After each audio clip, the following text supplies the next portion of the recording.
L'Italie, avant ce match, en était à 16 défaites consécutives à l'extérieur et aucune victoire à Paris. Mais elle pouvait cependant nourrir quelques espoirs après sa bonne résistance la semaine dernière contre les Gallois et ses deux dernières victoires sur la France à Rome en 2011 et 2013. L'entraîneur Jacques Brunel a effectué 5 changements avec la titularisation de Iaone, Garcia, Di Marchi, Fourmeau et Minto.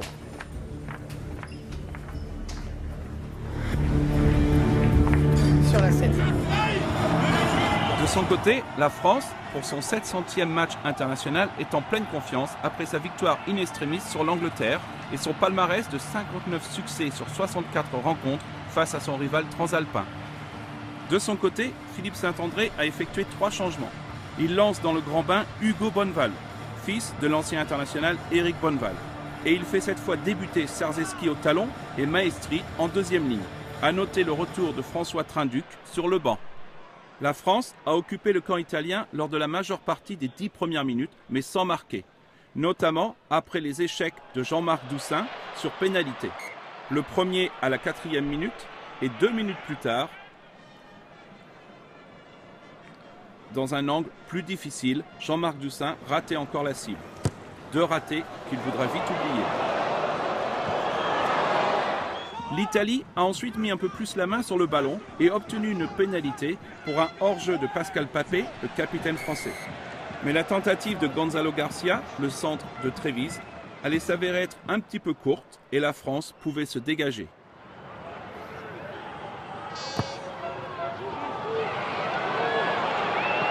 À la 23e minute de la partie, Gonzalo Garcia héritait d'une deuxième chance, mais sa tentative passait cette fois-ci à côté des poteaux. Les premiers points étaient finalement marqués à la 26e minute avec une pénalité contre les Italiens au pied des poteaux que passait Jean-Marc Doussain. France 3, Italie 0. Mais la France était trop brouillonne dans son jeu et était sanctionnée 2 minutes plus tard. Le 10 italien Tommy Allen ne tremblait pas, les visiteurs revenaient à 3 partout. Allen ratait ensuite une nouvelle pénalité avant que la France ne repasse devant au score. Louis Picamol franchissait, la défense italienne était sévèrement sanctionnée pour avoir écroulé le Mol. Le demi-mêlée Doussain passait la pénalité avec l'aide du poteau. Les locaux menaient 6-3 à la 33e minute d'une rencontre qui peinait à s'emballer. Le public n'avait pas beaucoup d'occasions de s'enflammer et ne pouvait se consoler qu'avec une pénalité française supplémentaire à 2 minutes de la pause, réussie par Jean-Marc Doussain, qui réglait enfin la mire et permettait à son équipe de mener 9-3. La discipline italienne avait déjà coûté cher la semaine dernière face aux Gallois, avec 14 pénalités concédées, record du premier week-end. Le score n'évoluait pas et les deux équipes rentraient au vestiaire sur ce score de 9-3 et une première période brouillonne et peu spectaculaire. Si la première mi-temps a été décevante, la deuxième période allait démarrer en trombe. La France attaquait tout de suite et Picamol sortait d'un Mol, cassait le premier plaquage et parvenait à aplatir malgré l'intervention du dernier défenseur, Leonardo Sarto. Louis Picamol avait marqué un essai similaire l'an dernier à Rome contre le même adversaire. L'arbitre demandait la confirmation du TMO pour valider cet essai. La décision d'en haut était positive et les supporters des Bleus pouvaient enfin commencer les célébrations. Doussain transformé et la France menait 16-3 en début de deuxième mi-temps. 2 minutes plus tard, rebelote au Stade de France. Wesley Fofana, sur l'aile, faisait se lever de leur siège les supporters avec une action mélangeant vitesse et puissance dans le plus pur style de ce joueur surnommé à juste titre le Léopard. Superbe essai individuel transformé par Doussain qui permet à son équipe de creuser l'écart et de mener 23-3. Le match est plié et les Bleus semblaient à ce moment-là inarrêtables. À la 51e minute, les locaux augmentaient leur avance avec encore une fois Fofana à l'origine qui intercepte en 2 temps le ballon dans ses 22, court, temporise, puis passe à Huget, auteur de 2 essais la semaine dernière contre l'Angleterre. Huget ne pourra conclure cette action, mais trouvera son ailier Hugo Bonneval à l'intérieur qui marque son premier essai pour sa première sélection. Gros coup dur pour l'Italie qui encaisse 21 points en quelques minutes après la transformation de Doussain, 30-3 pour la France.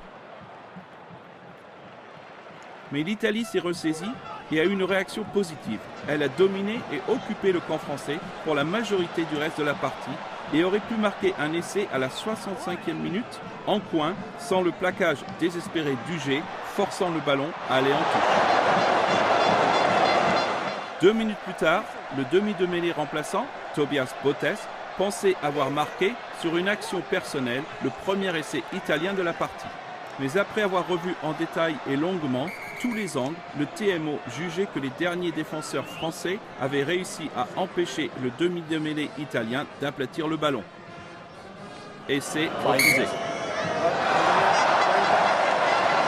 Le jeu devenait haché vers la fin du match et le remplaçant français, Sébastien Vahamaina, recevait un carton jaune quelques instants seulement après son entrée en jeu pour avoir dégagé le ballon après le coup de sifflet de l'arbitre Jaco Peyper. A blow penalty against them and he kicks the ball away.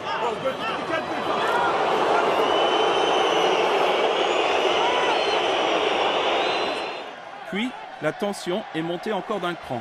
Les esprits se sont échauffés à la sortie d'une mêlée entre le pilier remplaçant italien Michele Rizzo et le pilier remplaçant français Rabat Slimani. Après consultation du TMO, les officiels de match confirmaient la sanction irrévocable, carton rouge pour les deux joueurs pour coup de tête réciproque. Les images étaient catégoriques et l'arbitre n'avait pas d'autre option que de les renvoyer au vestiaire. You started it, headbutt, red for you. You reacted with headbutt, red for you. La France se retrouvait maintenant à 13 et l'Italie à 14.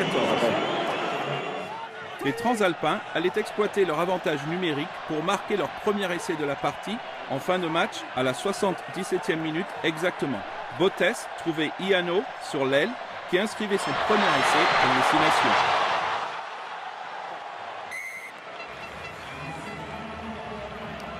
Luciano Orquera passait la transformation totalement en coin et l'Italie n'était plus menée que 30-10.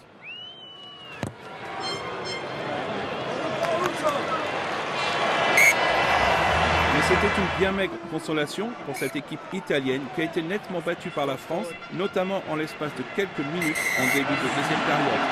2 victoires donc en 2 matchs à domicile pour la France qui remporte le trophée Garibaldi, avant d'aller affronter le Pays de Galles la prochaine fois à Cardiff.